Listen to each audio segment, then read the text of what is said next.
আপনি কি হাসতে চান তাহলে ভিডিওগুলো দেখুন। তবে হ্যাঁ, ভিডিওগুলো দেখে যদি আপনি একটু হেসে থাকেন তাহলে একটু লাইক করে চ্যানেলটি সাবস্ক্রাইব করবেন। আর যদি হাসি কন্ট্রোল করে ফেলেন তাহলে কমেন্টে বলে যাবেন। নাম্বার 3।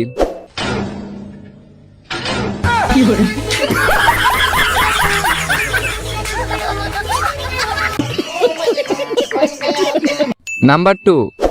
भाई भाई भाई बोलो कि कौन चुप बोल रहा है? क्या हुआ? हमारी गर्लफ्रेंड नहीं है ना, नहीं। तो फिर तू ऐसी जिंदगी पर।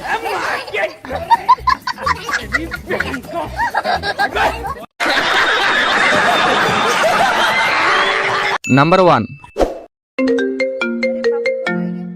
हेलो, हाँ बाबू, कुछ ना बस हमारी 5 स्टार होटल में दूध पिया है। हाँ चलो ठीक है, हम दूध पी के बाद में फोन करब ना। बैगन ठीक है।